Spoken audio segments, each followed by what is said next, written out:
Tribal জিলা ছাত্ৰ পৰিষদৰ উদ্যোগত আমি আজিৰ পৰা দুদিনীয়া বৰ্ণাঢ্য কাৰ্যসূচীৰে বহাগী উৎসৱ উদযাপন কৰিছোঁ।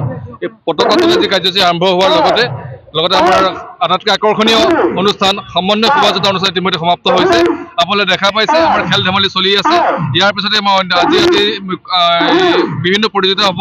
বৰ বিহুতি, সৰু বিহুতি বিভিন্ন অসমৰ দলে আমাক যোগাযোগ কৰিছে। সকলোবোৰ আহিব বুলি আশা ৰাখিছোঁ। কাইলৈ আমাৰ সাংস্কৃতিক সন্ধিয়া অনুষ্ঠান আছে, কুইজ প্ৰতিযোগিতা আছে। সকলো অনুষ্ঠানে ৰাইজৰ সহায় সহযোগিতা কামনা কৰিছোঁ। আপোনালোকৰ সহায় সহযোগিতা আমাক উৎসাহিত কৰিব বুলি আশা কৰিছোঁ। নমস্কাৰ। হাওৰাঘাট মহকুমা বিহু আজি যি আমাৰ ৰঙালী উৎসৱ উদযাপন কৰা হয়, তাৰ আজি প্ৰথম কাৰ্যসূচীৰ বৰ্তমান চলি আছে।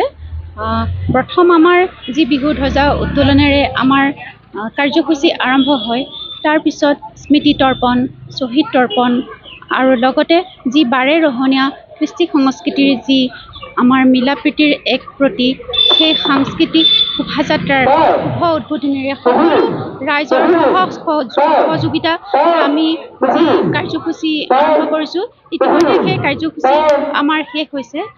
আৰু আমাৰ যি কাৰ্যসূচী হ'বলগীয়া অন্যান্য সাংস্কৃতিক অনুষ্ঠান, বৰ বিহুৱতী প্ৰতিযোগিতা, সৰু বিহুৱতী প্ৰতিযোগিতা আৰু যি আমি শিল্পীক আমি নিমন্ত্ৰিত শিল্পীৰ দ্বাৰা সাংস্কৃতিক অনুষ্ঠান আৰু কাইলৈ যিবোৰ অনুষ্ঠান আছে, সেই হ'বলগীয়া সকলো অনুষ্ঠানত আমি হাওৰাঘাটবাসীৰ উপস্থিতি কামনা কৰিছোঁ।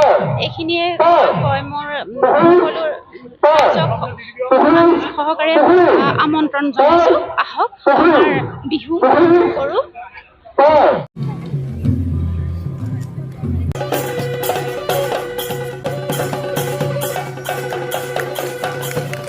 গতিকে আশা ৰাখিছোঁ আপোনালোকে সকলোৱে এই ক্ষেত্ৰত